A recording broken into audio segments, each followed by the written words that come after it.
Yo, what's good? It's your boy, Young JDR Sports, back in the ESPN Fantasy Football video. Like you saw in last video's the Dynasty League, there's been a lot of trades in like the past week in this league. A lot of crazy ones, there's a lot of minor ones. I'm going to be showing you guys 5 trades, speaking about each one for like 1 to 2 minutes, rating them in an A, B, C, D, and F scale.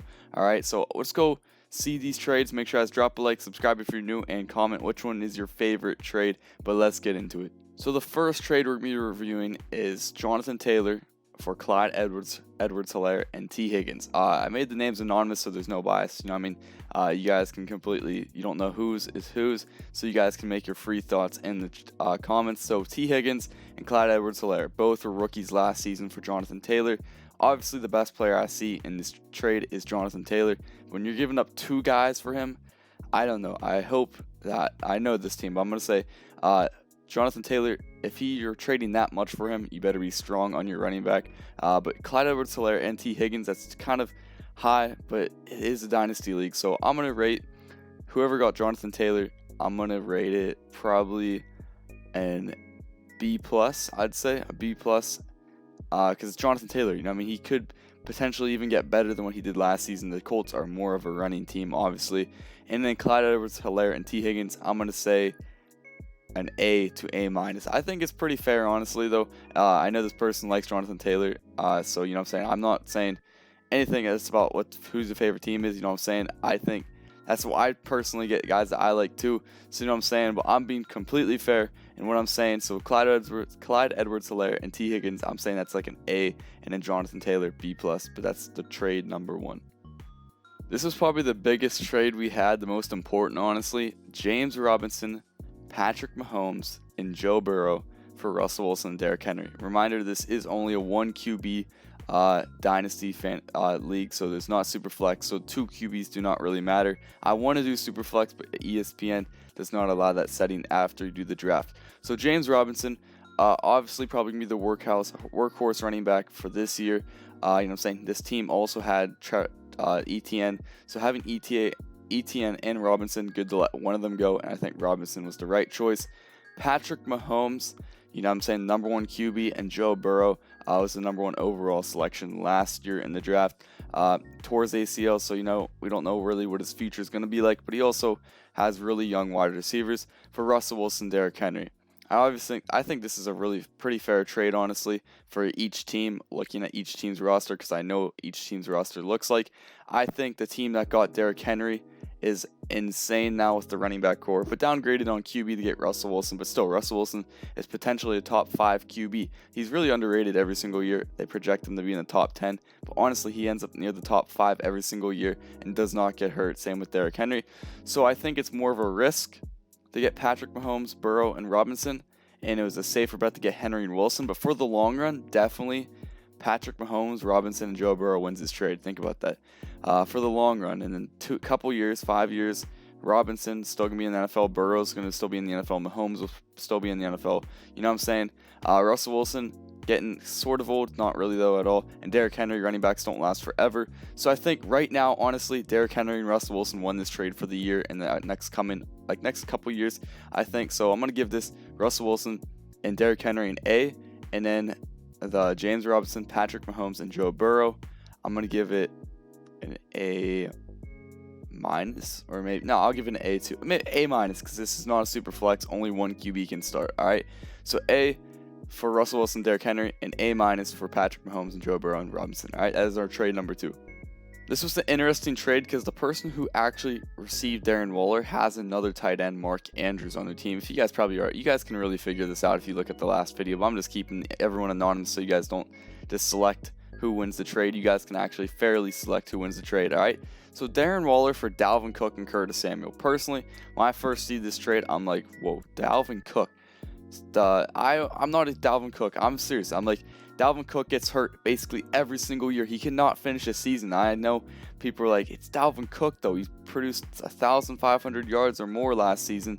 But still, when you get hurt every single season that you play, you know what I mean? It's a huge risk to select you at number 2. So he's not my number 2 running back. He's like my number 5 or 6 running back. But Darren Waller, definitely a top 3 tight end. I think, honestly though, looking at this, Dalvin Cook, whoever got Dalvin Cook, and Curtis Samuel won the trade. Curtis Samuel's now in Washington now. He's the number 2 wide receiver over there for them. I think Darren Waller is actually this team's flex position though, so it's kind of interesting really to see 2 tight ends on the starting lineup. But I think whoever got Darren Waller, I'm gonna give it a B, maybe B minus honestly. But probably better for the long run, as like I said, Dalvin Cook doesn't finish the season. So I'll say B for the Darren Waller, Dalvin Cook, and Curtis Samuel. I'm gonna give it B plus, because I don't think A minus. All right, A minus. I'll be generous. Because Dalvin Cook, I just don't think he can finish the season. But still though, that's great value. All right, A minus for the Dalvin Cook trade, and then Darren Waller, B. This trade happened. I really actually had to look into it more and more. It's kind of a hard one to see who just wins right off the bat. You look, Tom Brady and Darnold. You're like, definitely, that's the team who's winning the trade. You know what I'm saying? Obviously, you have Brady. Probably has a couple years left ahead of him. You know what I'm saying? At least one, and he'll definitely finish next year pretty good, obviously. Throwing probably near 40 touchdowns again and 4,000 yards. Dan Arnold, the Carolina tight end. Not really too much value there, honestly. Probably the least valuable player in this whole entire trade. Michael Gallup, and then Ryan Fitzpatrick is also. So, I don't know. Which side would I rather have? Michael Gallup and Ryan Fitzpatrick, or Tom Brady and Dan Arnold? Personally, looking at it, this is a 1 QB Dynasty league. So, you know what I'm saying? If you get Ryan Fitzpatrick, what are you going to do with him? Sit him on your bench, you know what I'm saying? So, honestly, it's kind of, you're looking at it, it's kind of like Michael Gallup for Tom Brady. You know what I mean? Like Dan Arnold, he's not even a top 20 tight end, I would say even. So you're looking at it. Michael Gallup for Tom Brady. Michael Gallup, I think, is honestly going to get 1,000 receiving yards this season because he's on a Dallas Cowboys offense that I think CeeDee Lamb, Amari Cooper, and Gallup could each go for 1,000 yards this season because it's that pass heavy and that explosive. I honestly think, I don't know. This is a really hard trade. If I want to try to go, if I don't have a starting QB, if I did not have a top 10, one of those mobile quarterbacks for the future, and I wanted to win this year, do good this year, Tom Brady's definitely one of the safest bets to go with, so I'd like that. But if you want to have a good flex position player, Michael Gallup's the way to go. So I honestly will give Tom Brady team probably a B minus. You know what I'm saying? It's pretty much just Tom Brady you're getting just for this year as well. And in the Michael Gallup and Ryan Fitzpatrick, I'll give it a B plus. All right, a B. It's kind of hard to figure out this trade, you know what I'm saying? But I think Tom Brady for Michael Gallup. Gallup's obviously a better flex. You can put him as your flex. Tom Brady, you got to have him as your starting QB, and I'm not sure how he's going to do. All right, last trade, Travis Kelce. Travis Kelce, number 1 tight end for the past couple years for Deshaun Watson, TJ Hawkinson. So you're looking at it, you're like, obviously, for the long run, Deshaun Watson, TJ Hawkinson won this trade for sure. And Travis Kelce is you're winning, you know what I mean? You get him this year, you got him next year, you know what I mean? I definitely think, looking at it right now, though, you look at it, you're thinking Deshaun Watson. First of all, he might not even play this year. Second of all, it's a 1 QB league. And I'm not going to lie, I made this trade. I'm just going to say it because I think it's kind of, I need to say what I have to say about it. I traded Deshaun Watson, TJ Hawkinson. I got Deshaun Watson after I had half my bench filled. So I have Jalen Hurts and Kyler Murray, like you saw. Oh, there you go. Now you know my team. I had the Kyler Murray and the Jalen Hurts team. I also have Jordan Love now. I traded for him and Trey Lance. So I am super set at my QBs. This is a 1 QB league. If Kyler Murray does get hurt, I'm okay with Jalen Hurts. And then eventually Trey Lance may be able to be actually an amazing QB. He has a huge upside. So honestly, giving away Deshaun Watson was basically free for me, but could have value in the future. And then TJ Hawkinson, you know what I'm saying? He's probably a top 5 tight end. He's in my top 5 tight ends. Before Kelce, you know what I'm saying? I'm trying to get the job done this year. I got a bunch of rookies. I'm set. I think I have enough depth on my team that I could even trade for another tight end. You know what I'm saying?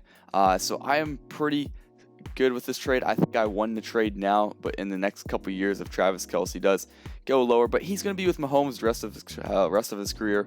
So I'm okay with this Kelce trade. I think Kelce is amazing because he finishes so high in receiving yards and receptions. But I'll give myself an A minus, and then I'll give the other team actually an A. I'll give him a little bit better of a rating because I think he got the higher long run for that trade.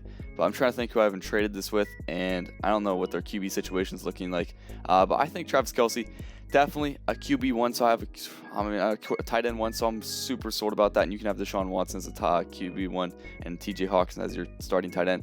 So personally, though, I think one for the right now, but for the long run, the other person won. So make sure you guys do drop a like. That is 5 trades that happened in our Dynasty League. There were a bunch more though, crazy ones, a lot of other ones. Maybe I'll make another video in the next couple weeks for it or something like that.